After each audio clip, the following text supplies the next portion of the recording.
एक धूप से सराबोर घास के मैदान में एक दयालु मां सूअर खड़ी है। उसकी छाया जीवंत हरियाली में लंबी खिंचती है। वह गर्व और उदासी के मिश्रण से दिल भरकर परसी, पिप्पा और पीटर को देखती है। मेरे नन्हे मुन्ने बच्चों, अब समय आ गया है कि तुम अपने घर बनाओ और दुनिया में अपना रास्ता बनाओ, वह घोषणा करती है। उसकी आवाज में गर्मी और उदासी का एक संकेत है।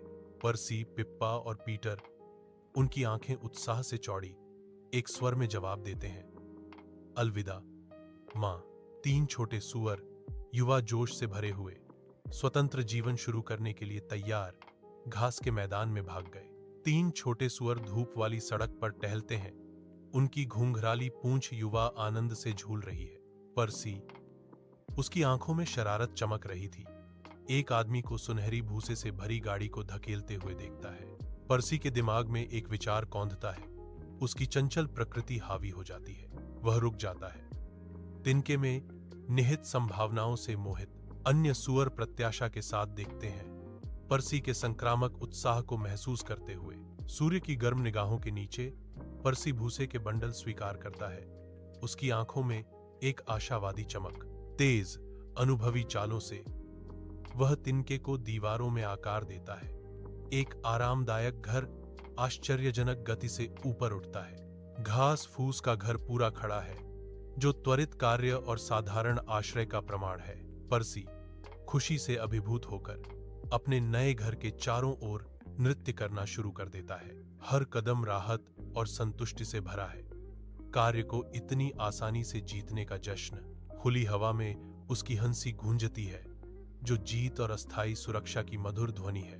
एक व्यस्त सड़क पर पिप्पा की केंद्रित निगाहें लकड़ी की लाठियों से भरे एक ठेले पर टिकी हैं। वह दृढ़ निश्चय के साथ विक्रेता के पास जाती है। माफ करना महोदय, क्या मैं आपकी कुछ स्टिक ले सकती हूं? आदमी विस्तार से इशारा करता है। जरूर, कृपया अपने आप लीजिए। पिप्पा कई छड़ें चुनती है, एक विचारशील नजर से उनकी ताकत का परीक्षण करती है। धन्यवाद, ये पूरी तरह से काम करेंगे। खुले आसमान के नीचे पिप्पा का स्टिक हाउस उसकी रचनात्मकता का प्रमाण है। पिप्पा अपनी रचना पर टकटकी लगाती है। एक गर्वित मुस्कान उसके चेहरे को रोशन करती है। वह उसकी शिल्पकारी की प्रशंसा करती है। प्रत्येक सावधानी से रखी गई छड़ी समर्पण और कल्पना की एक कहानी कहती है। उसे अपनी हस्तकला का सर्वेक्षण करते हुए उपलब्धि की भावना आती है। पीटर, एक सुस्त स्वभाव का सूअर, एक व्यस्त सड़क पर अकेला चलता है, जो अपनी ही दुनिया में खोया हुआ लगता है। उसकी भौहें तनी हुई हैं, जो उसके मन में चल रहे गहरे विचारों का संकेत देती हैं, क्योंकि वह फुटपाथ पर टहल रहा है। एक आदमी प्रकट होता है, जो मजबूत ईंटों से लदी एक भारी गाड़ी को जोर से खींच रहा है। प्रत्येक श्रम का प्रमाण है। गाड़ी लुढ़कती है, जो पीटर के मौन चिंतन के विपरीत है, क्योंकि आदमी वजन के खिलाफ जोर लगाता है। पीटर रुक जाता है। उसकी आंखें आदमी के संघर्ष को देखकर आकर्षित होती हैं। उसकी आंखों में सहानुभूति की झलक होती है।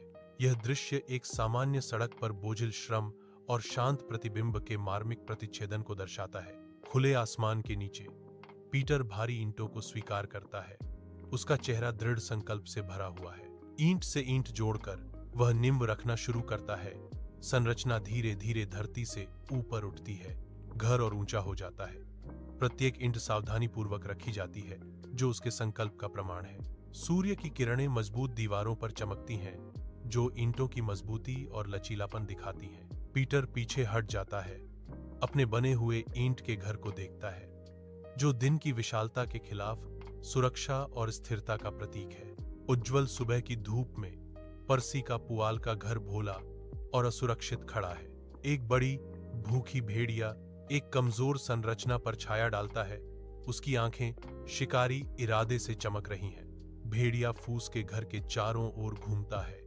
परसी के नाजुक घर पर एक मौन खतरा मंडरा रहा है। उसकी निगाहें टिकी रहती हैं, यह आंकलन करते हुए कि वह कितनी आसानी से अपनी भूख मिटा सकता है। हवा में प्रत्याशा की गड़गड़ाहट होती है, क्योंकि भेड़िया बेखबर परसी के घर पर हमला करने की तैयारी करता है। भेड़िए की भयावह उपस्थिति विनाश का वादा करती है, जो सुबह की शांति के लिए एक स्पष्ट खतरा है। धुंधले सुबह के सूरज के नीचे भेड़िया पर्सी के नाजुक तिनके के घर के सामने मंडराता है। उसकी छाया आंगन में भयावह रूप से फैली हुई है। एक ठंडी हवा लंबे घास के माध्यम से रहस्य फुसफुसाती है, जैसे भेड़िए की भयावह आवाज शांति को भंग करती है। छोटे सुअर, मुझे अंदर आने दो। घास की दीवारों के भीतर से पर्सी की विद्रोही चीख हवा में गूंजती है। नहीं नहीं, मेरी ठोड़ी के बाल से नहीं। भेड़िए की आंखें शिकारी इरादे से सिकुड़ गईं। उसकी धमकी अंधेरे वादे के साथ गूंज उठी। फिर मैं फुफकारूंगा और मैं फुफकारूंगा। वह गुर्राता है। प्रत्याशा से हवा गाढ़ी हो जाती है। उनके आखिरी शब्द हवा में भारी पड़ते हैं। एक भयावह संकेत, और मैं तुम्हारा घर उड़ा दूंगा। सुबह के सूरज के नीचे एक आकृति दिखाई देती है, जिसके चेहरे पर घबराहट अंकित है। पर्सी डर से प्रेरित होकर पिप्पा के पुआल के घर की ओर तेजी से दौड़ता है। डर से कांपते हुए वह चिल्लाया, बचाओ पिप्पा, बड़े बुरे भेड़िए ने मेरा घर उड़ा दिया। अदृश्य खतरे के खिलाफ तिनके का घर उम्मीद की एक नाजुक किरण के रूप में खड़ा है। पर्सी की आंखें पीछे की ओर घूमती हैं, यह उम्मीद करते हुए कि भेड़िया किसी भी क्षण प्रकट होगा। सुबह की हवा हताश गुहार से भरी है, जो आदर्श वातावरण के बिल्कुल विपरीत है। पिप्पा के स्टिक हाउस पर एक ठंडी सुबह होती है। हवा ताजा और शांत है। भेड़िया आता है। उसकी गर्म सांस ठंड में धुंधली हो जाती है, क्योंकि वह गुर्राता है। एक छाया कमजोर संरचना पर पड़ती है। भेड़िए की डरावनी आवाज शांति भंग करती है। छोटे सुअरों, मुझे अंदर आने दो। अंदर से डर से चीखने की आवाज आती है।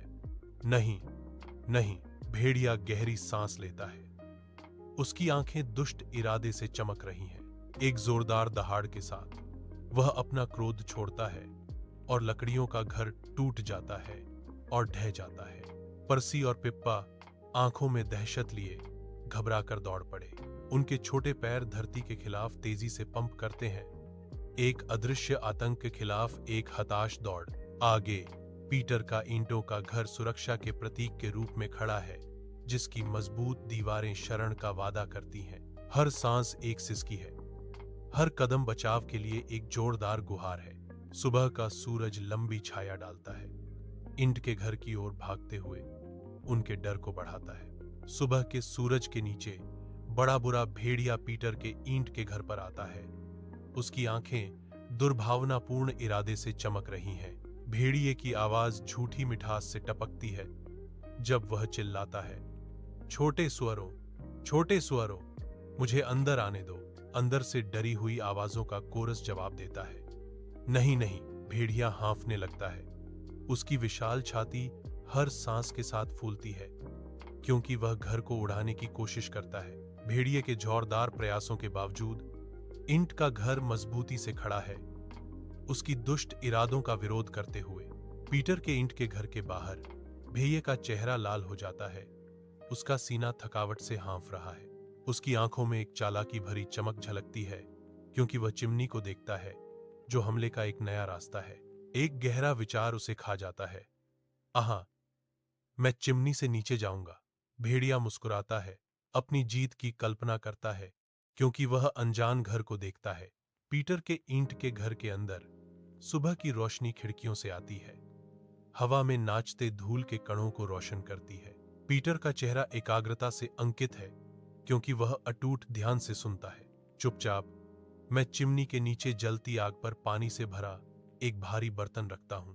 आग की लपटें बर्तन के आधार को चाटती हैं, जो उठते भाप और बढ़ते तनाव का वादा करती हैं। पानी उबलने की ओर अपनी धीमी, जानबूझकर चढ़ाई शुरू करते ही हवा प्रत्याशा से घनी हो जाती है। सतह पर उठने वाला प्रत्येक बुलबुला एक मौन उल्टी गिनती है, जो आसन्न क्षण का अग्रदूत है। पीटर के ईंट के घर के अंदर सुबह की हवा शांत और शांत है, जो सुरक्षा का वादा करती है। भेड़िए ने अपनी आंखों में दुष्ट प्रत्याशा की चमक के साथ संकीर्ण चिमनी से नीचे उतरना शुरू कर दिया। एक भारी भोजन के बजाय तेज दर्द उसे घेर लेता है, क्योंकि वह उबलते पानी के एक कड़ाही में गिर जाता है। आउच! दर्द की भेड़िया की चीख सुबह की शांति को भंग कर देती है। भागने के लिए एक हताश पुकार। झुलसी हुई पूंछ और जलते हुए तल के साथ पराजित भेड़िया ईंट के घर से फट जाता है। भाप का एक गुबार उसकी जल्दबाजी से पीछे हटने का संकेत देता है। बड़ा बुरा भेड़िया गायब हो जाता है, जो हमेशा के लिए अपनी शांतिपूर्ण सीमाओं से निर्वासित हो जाता है, क्योंकि घास का मैदान राहत की सांस लेता है।